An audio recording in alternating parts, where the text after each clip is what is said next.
Welcome back to WagerTalk.com. NBA playoff action. We're going to have some handicapping tips here for attacking the playoffs. I'm joined in studio by Brian Leonard and Preston, the Sports Cheetah.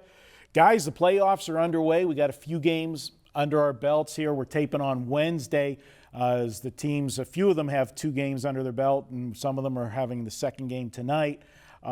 Not been very competitive so far, guys. The playoffs, we knew the West was top-heavy. There was a big gap from top to bottom, but we're seeing it across the board so far in the playoffs. Really nothing competitive.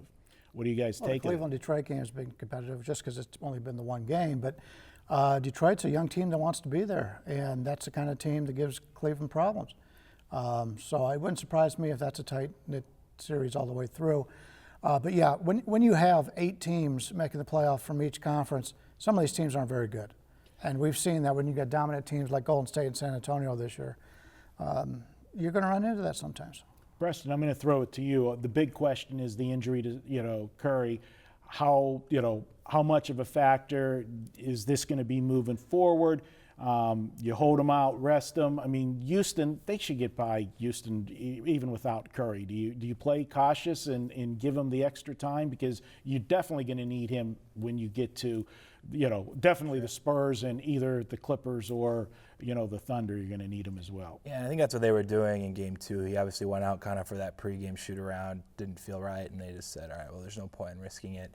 And they were confident they'd win anyway at home, and they did. They won during the regular season on the road in Houston without him when he missed a stretch of 3 or 4 games in the middle of the year. I think if he can go, he's going to go, though, in Game 3 and Game 4. You don't want a guy missing too much time if you're just being cautious and everything's fine. What worried me yesterday, there was news that he did go in for an MRI, which tells me that, sure, the trainers and everyone probably said there's nothing wrong with it, but if he kept hurting 3-4 days later after the injury, and it was still bothering him, they wanted to figure out, just make sure they weren't missing anything. So the fact is that I think it is painful for him, it's hurting him, but hopefully he's not at a huge risk to actually re-injure it or make it worse. I mean, if that's the case, I expect him to play through the pain if there is some. But as far as the series goes, they probably, Houston's so bad and just all over the place, they'd probably sweep anyway if I had to, make a bet on that. Without Curry, but I think it might be rough if they do sweep. He doesn't play Game 2, 3, 4, and then they get to rest because some other series are going 6 or 7 games, and Curry doesn't play for like 12 days or something before his next game. That could actually end up backfiring. So I think if he can go, he'll go. All right.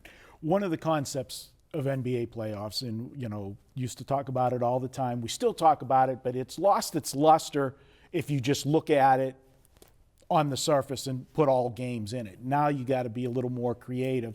But the zigzag theory, everybody knows, in the NBA playoffs, quite simply, you're betting who lost the last game to reverse that. We've seen in the last few years, especially in the first rounds, we've seen a lot of series where they've been 4-0 sweeps or 4-1. So it's just ripping the zigzag apart.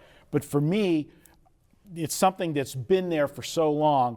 Vegas has adjusted to it, and we had Matthew Holt from Cantor Gaming was on our podcast, and he actually, we asked him the question, is that something you bake into the line when you go to the next game? And he says yes, because it's been such a dominant factor, and everybody knows about it and talks about it, that they do. Because if any other time, if a team is minus 13 and they win by 30, they're going to be minus more the next game, where because of the zigzag theory, they're not laying more than the next game because they know that some of the public's going to go the other way. I think there are spots to take teams yet in the zigzag. Do you have any particular things you like, Brian? Yeah. You mentioned, San Antonio, Memphis. The Memphis game was a zigzag, but the teams are so far apart from each other, it really makes no difference in that regard. When you have 2 teams that are pretty equal, we've seen that back in the East, with Toronto and Atlanta, and when the teams are somewhat equal, that's when you use the zigzag. And I like to use it in the first half, especially if it's a team that's a lesser team. I like to look at the first half in that game because as the game goes on, you would think the better team would get it together as the game went on. So there's still a lot of value in zigzag. And of course, anytime the public knows something, the lines makers know it too, and they're going to make you pay for it. Now, for me, Monday was an instance where you're talking about a big disparity from the teams. It was Dallas and Oklahoma City. I did go with Dallas in that one because Oklahoma City is one of those teams that doesn't play good defense, and they're a team that throughout the year has shown they've been inconsistent. One night they will win by 20, and the next night they won't.